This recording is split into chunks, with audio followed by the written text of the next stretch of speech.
Bible says that years and years later, about 24 years later, can you imagine God giving you a word and 24 years later it still haven't come to pass? But just because it's taken a long time, it might be delayed, but it's not going to be denied.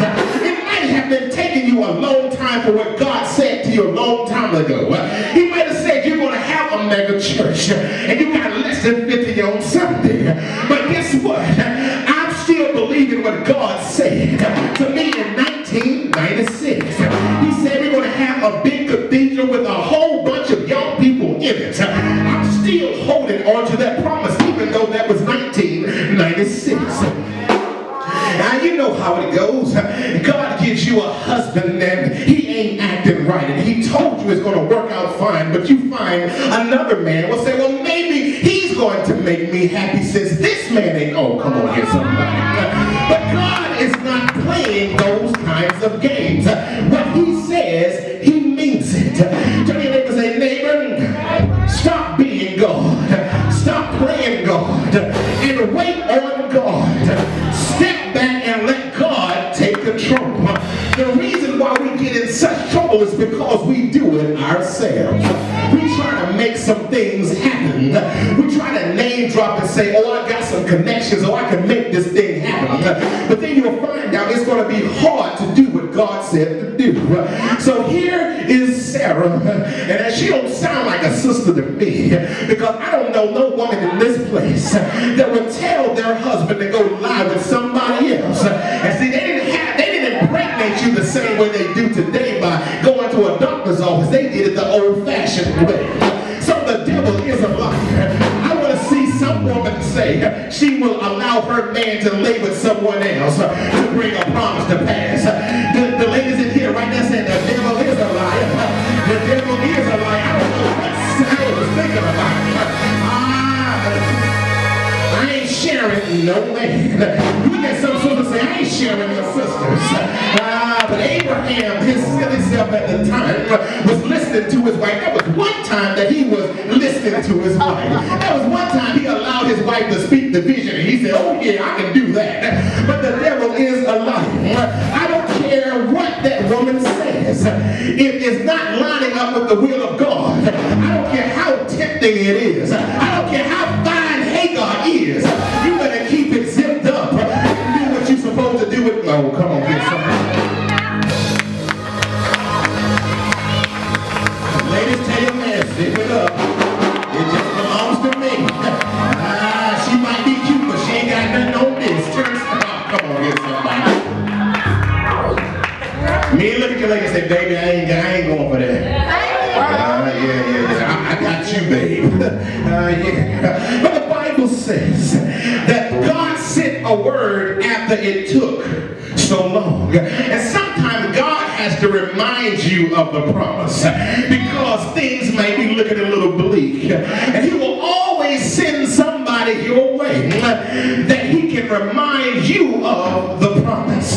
See, that reminder, like on yesterday, on Friday, my wife and the Mary Kay ladies were trying to go to the conference, but he sent a reminder through my wife that she didn't even recognize. She left some at home after having an attitude with her husband because he was making her late. But what God was trying to say, they had laid down an awesome prayer. That's what she said. And the prayer was, God, keep us safe. God, do this and do that. And so what God was doing was, I am keeping you safe because I'm keeping you home. Oh, come on here, somebody. See, sometimes he can give you a prayer and you can say a prayer, but you don't know how he's going to manifest that thing. Manifested dreams in 2013. Can somebody say yes? But here we go.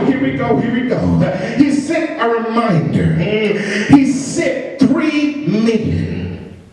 He sent the angels on an assignment to go to Abraham's house. But see, the thing is, these men men were on their way to destroy a city called Sodom and Gomorrah. And in Sodom and Gomorrah, there was all kinds of evil things going on, all kinds of mess. And God had got fed up. And Abraham had such faith in God, and God had such faith in Abraham that he said, Abraham said, God, don't destroy this place. If I can find 50 people, will you please spare them?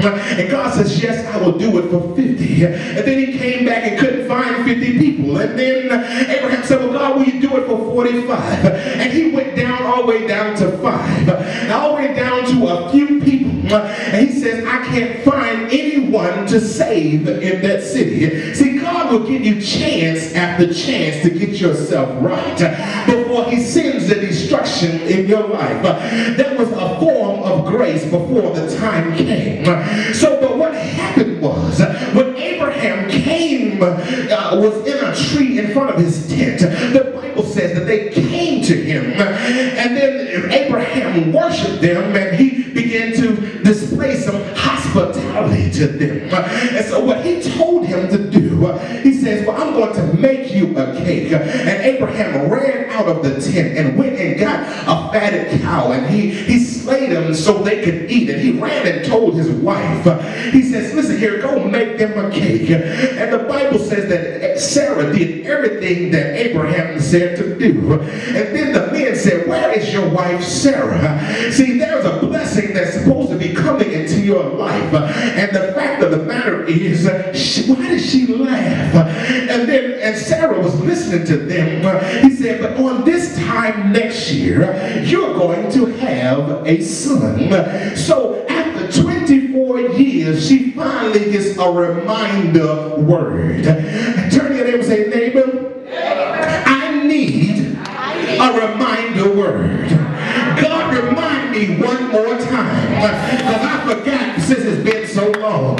Remind me of the promise that you promised me a long time ago, because I need to have a boost of encouragement.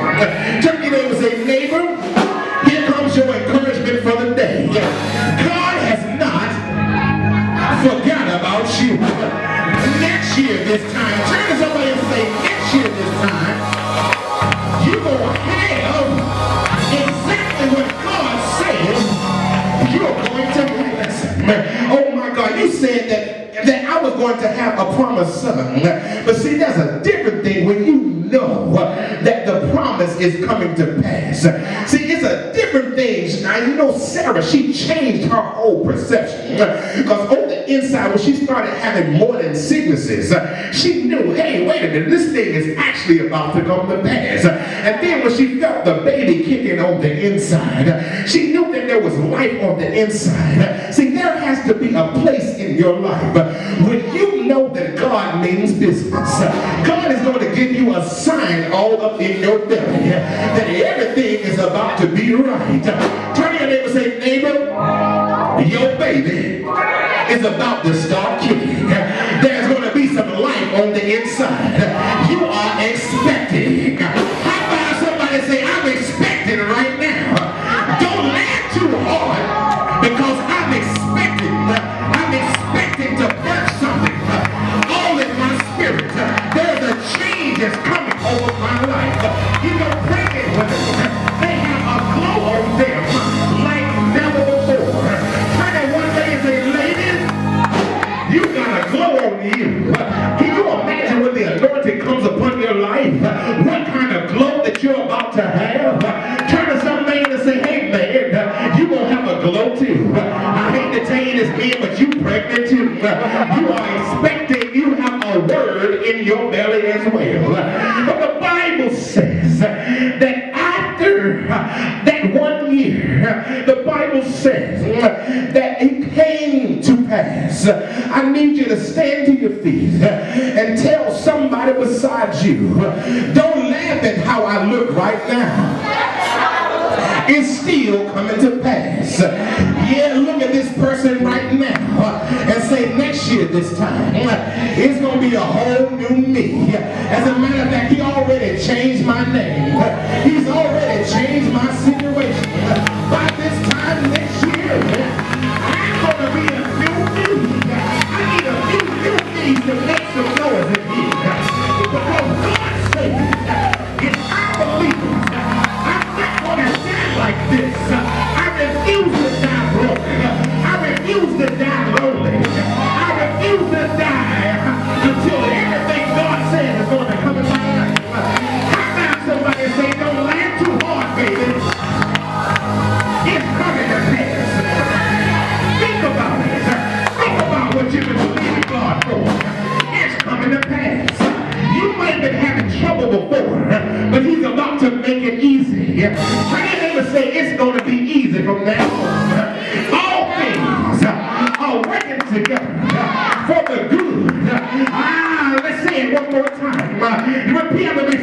declare, God, y'all want to preach with me. Say, I declare that I'm working all things out. All things are working together for my good. He has a master plan over my life right now. There may be things that I don't understand, but I'm not worried because it's coming to pass. I know all the pieces on here, yes.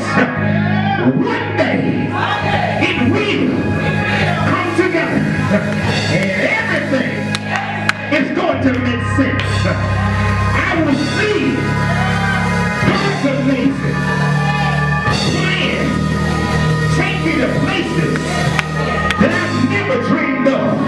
Now look at somebody else and say, neighbor, it's coming to pass. I'm not going to be broke no more. I'm not going to be sick no more. God said it. I believe it. And that settles it.